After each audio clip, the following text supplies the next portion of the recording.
A lot of the guys that we get are actually pulled into self-employment by their hopes and their dreams and their aspirations rather than pushed in, which is where the traditional employment role would come in.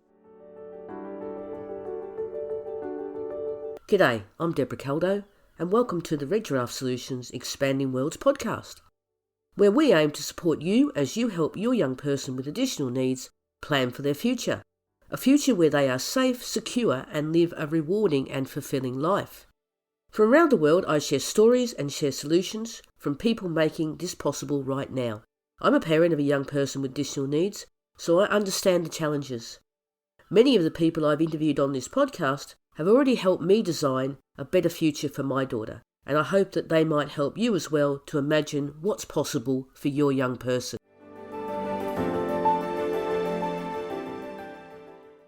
When it comes to paid work, it's all about options. And for our young people, it's a lack of options that is often one of the main barriers. The option that worked for my daughter was the supported internship route. But that success depended on an excellent organisation to deliver that supported internship and an employer to offer it. And those options were available to her because of where she lived and the type of job role she decided that she wanted to do. But those options don't exist everywhere and they don't suit everyone. So in this week's episode, I'm delighted to talk about another option, which is self-employment, with my guest, Sam Everard from Samee, which stands for Support and Mentoring Enabling Entrepreneurship. This is an option that could work so well for many young people, and Sam explains the support in place and how the program works. She also talks about some of the barriers, and tellingly, one of these is lack of self-belief. And that's something we can all work on with our young people.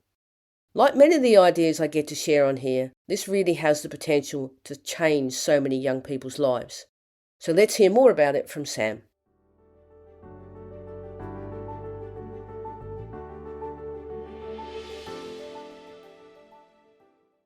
Can we start by you telling me a little bit about yourself and then also about the organisation? I'm Sam Everard and I am the Chief Exec and founder of the Samee Charity.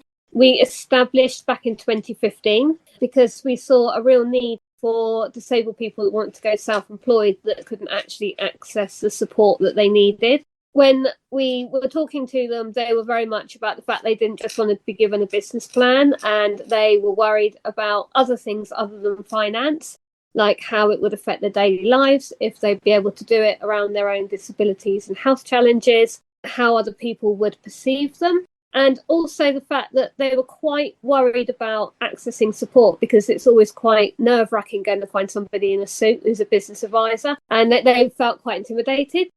The whole ethos behind our charity is that we're daring and we will work with anybody who has got even a little glimmer of a self-employment idea.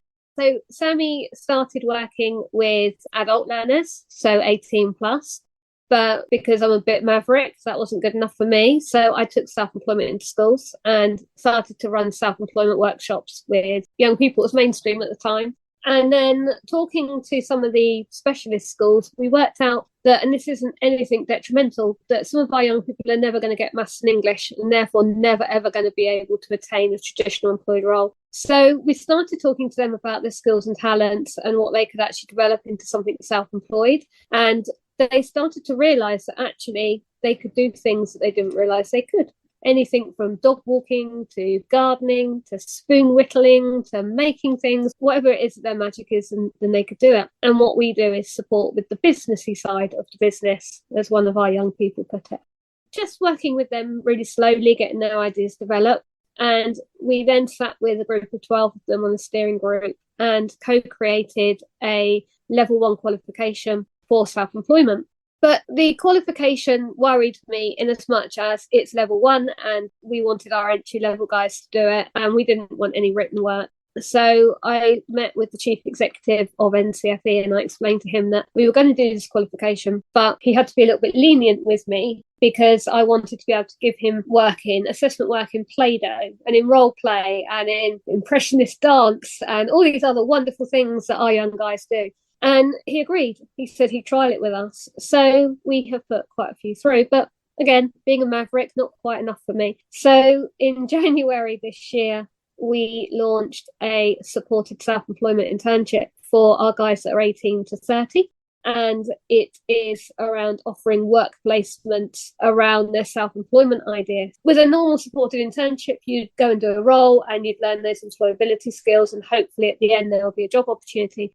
With ours, it's very much different in as much as we build the work placements around the self-employment. So, for example, we've got a photographer on with us at the moment. He's doing one work placement with our company, and he's going out to see how to do PR and journalism photography.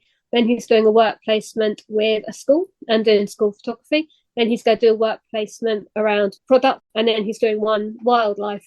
So that he's actually got all the opportunities of different photography. And then we've actually managed to get him a place in the studio where he can learn about doing the editing and the developing and the light throwing and things that I really don't understand. But alongside that, he's doing a work placement with our business mentor to actually create his own business. So he's learning marketing, customer service, how to budget, how to set times up in his diary, how to contract manage, all those other bits with our business advisor. So at the end of it, at the end of that year, he should actually have a very small self-employed business that he can take forward. You talked about the barriers at the beginning there. Which do you think is the biggest one? Is it the business plan, or is it just people not understanding what entrepreneurship is? What do you think is the biggest challenge you think people face in taking this route? Self-belief. We have people that need finance for business, yes, and we know that's a big thing in the UK, isn't it? Governments always talk about finance. Trying to get some of our guys a bank account is quite challenging. I'm currently in talks with Lloyds Bank, and they actually held a meeting for us this week because we've got a couple of guys that, due to their disabilities, are not able to drive, so no driving license. So they are either in supported accommodation or they're living at home with parents, so there's no utility bills. So how exactly do I prove this guy actually exists? And talking to the bank, they were like, oh, and they're actually now revisiting their policy and procedures around money laundering and how we actually can get through some exceptional circumstances for some of our delegates. But like I say, self-belief for me is the biggest one, because chances are during their life, they've either met barriers or challenges. People have said they can't do something. Something's happened where they've met a challenge and perhaps they've been told to go away. All those kind of things, and they start to lose their self-esteem and their self-confidence. And then we're telling them they're really good at something and they can't handle that praise because they're not used to it. And that's our biggest challenge. It's about convincing them that they can sell themselves and they are really good, and how they do it in a way that they feel confident with. Do you think that there is also, you're talking about their self-belief, but people around them potentially as well thinking that this sort of route probably isn't one they want to go down, because there's clearly, again, a lot more risk if you're self-employed, income-wise, all the paperwork, all that kind of thing. Does that become an issue as well? The people around going, go down the more traditional route because that might be better, when in fact the route you're talking about is for a lot of people a better route because they'll be more doing what they actually want to do rather than being pushed into a job role then they may not actually want to be in. Yeah, there is a lot of skepticism around it because there is concern about meeting different targets. So looking at the UK at the moment, if you're disabled and you get a traditional employed role, then you can automatically apply for access to work, for example. And then that gets you the support you need, and the benefits play alongside it depending on your income level. When we look at the self-employment route, it works completely differently. So there is no access to work straight away. In order to get access to work, you need to be registered with HMRC. In order to be registered with HMRC, you need to have declared that you are self-employed.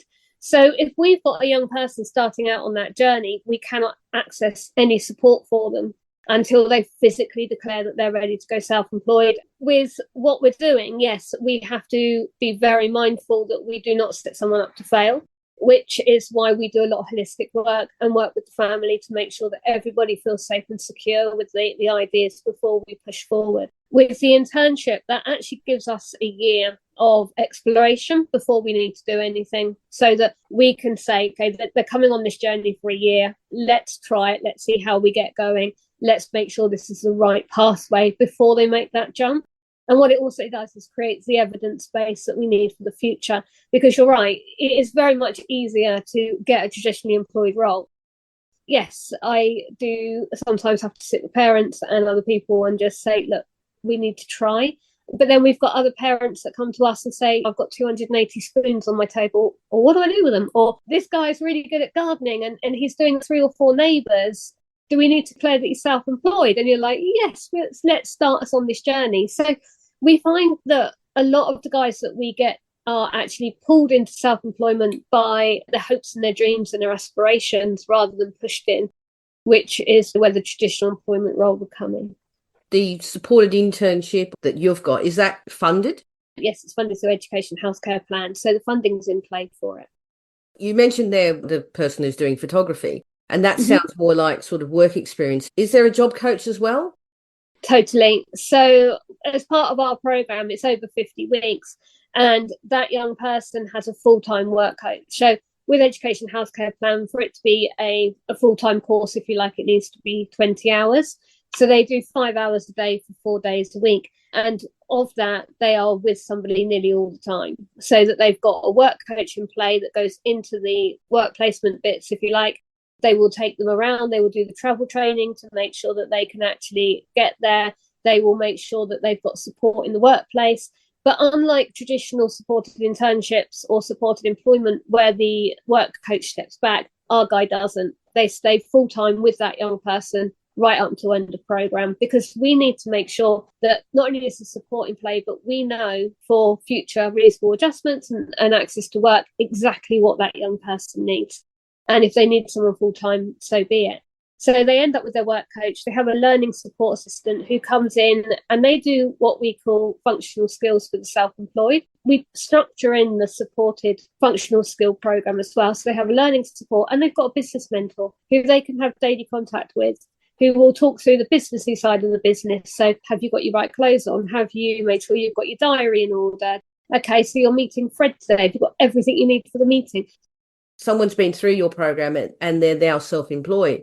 Can you talk about how that works for people, and whether do you still give them support when they need it for things like, say, marketing or finance? How does that all work? We don't let anyone go.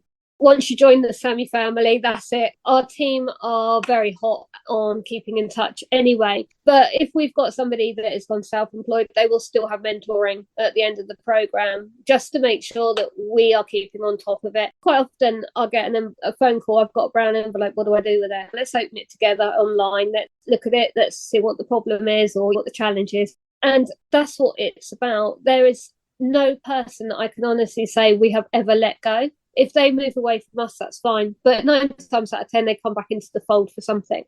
And when we're looking back at what we've done over the years, you think 48% of our businesses started in 2015 and still trading today. No, our mentoring stays in play. And if they need additional help with marketing or they need additional help with whatever, somebody within my team will step in. Nobody gets left behind. Nobody.